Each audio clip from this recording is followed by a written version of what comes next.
మత్తయి సువార్త 15వ అధ్యాయము. కొందరు పరిసయ్యులు శాస్త్రులు యెరూషలేము నుండి వచ్చి, మీ శిష్యులు భోజనానికి ముందు చేతులెందుకు కడుక్కోరు? పెద్దలు నియమించిన ఆచారాల్ని వాళ్ళెందుకు ఉల్లంఘిస్తున్నారు అని అడిగారు. యేసు ఈ విధంగా సమాధానం చెప్పాడు. మీ ఆచారాల కోసం దేవుని ఆజ్ఞల్ని ఎందుకు ఉల్లంఘిస్తున్నారు? దేవుడు తల్లిదండ్రుల్ని గౌరవించు అని అన్నాడు. అంతేకాక తల్లిదండ్రుల్ని దూషించిన వానికి మరణదండన వేయవలెను అని కూడా చెప్పాడు. కానీ మీరు, ఒక వ్యక్తి తన తల్లిదండ్రులతో మీ అవసరాలకివ్వాలనుకున్న ధనం దేవునికి ముడుపు కట్టాను అని అన్నవాడు తల్లిదండ్రుల్ని గౌరవించాల్సిన అవసరం లేదని అంటున్నారు. అంటే మీరు మీ ఆచారం కోసం దేవుని మాటను కాదంటున్నారన్నమాట. మీరు మోసగాళ్ళు. యెషయా మిమ్మల్ని గురించి సరిగ్గా ముందే చెప్పాడు.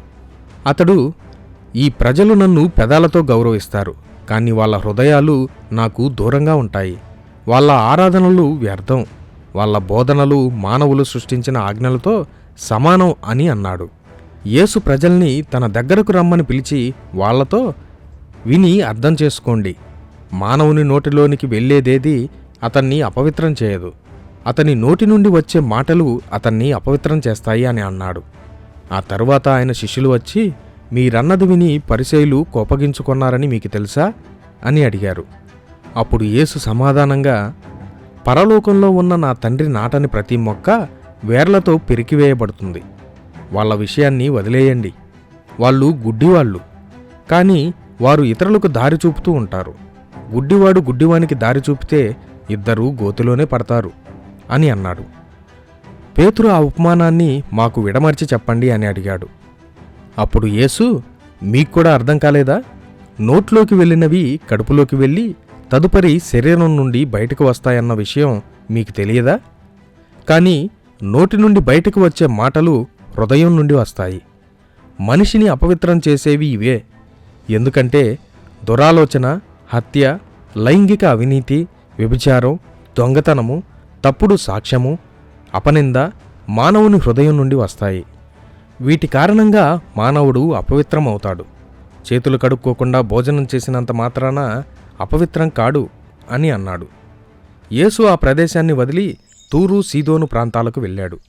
కనాను ప్రాంతానికి చెందిన ఒక స్త్రీ యేసు దగ్గరికి ఏడుస్తూ వచ్చి, ప్రభూ, దావీదు కుమారుడా, నాపై దయచూపు, నా కూతురుకు దెయ్యం పట్టి చాలా బాధపడుతుంది అని ఆయనతో అంది. యేసు ఏ సమాధానం చెప్పలేదు. అందువల్ల శిష్యులు వచ్చి, ఆమె బిగ్గరగా కేకలు వేస్తూ మన వెంట వస్తోంది, ఆమెను వెళ్ళమనండి అని విజ్ఞప్తి చేశారు. యేసు, తప్పిపోయిన ఇశ్రాయేలు ప్రజల కోసం మాత్రమే దేవుడు నన్ను పంపాడు అని అన్నాడు. ఆ స్త్రీ వచ్చి యేసు ముందు మోకరిల్లి, ప్రభూ, నాకు సహాయం చెయ్యండి అని అడిగింది.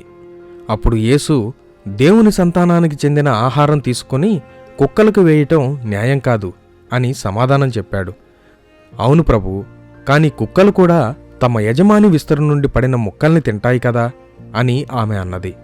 అప్పుడు యేసు, అమ్మా, నీలో ఉన్న విశ్వాసం గొప్పది, నీవు కోరినట్లే జరుగుతుంది అని సమాధానం చెప్పాడు. ఆ క్షణంలోనే ఆమె కూతురుకు నయమైపోయింది. యేసు అక్కడి నుండి బయలుదేరి గలిలయ సరస్సు తీరం మీదుగా నడిచి కొండమీదకి వెళ్ళి కూర్చున్నాడు. ప్రజలు గుంపులు గుంపులుగా అక్కడికి వచ్చారు.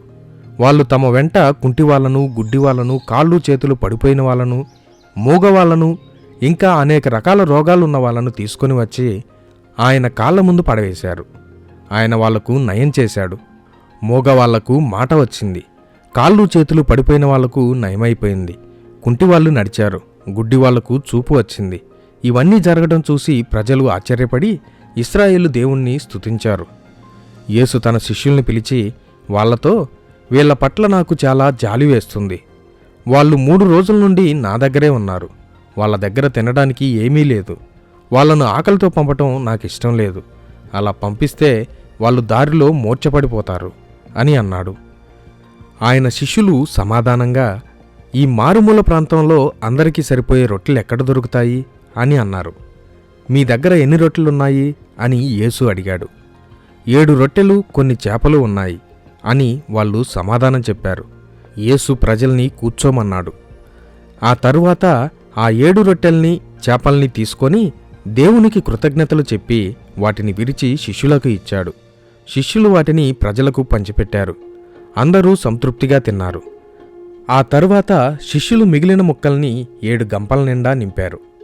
స్త్రీలు, చిన్నపిల్లలు కాక 4,000 మంది పురుషులు ఆ రోజు అక్కడ భోజనం చేశారు. యేసు ప్రజల్ని పంపివేశాక పడవనెక్కి మగదాను ప్రాంతానికి వెళ్ళాడు. Jesus coming soon, so be prepared.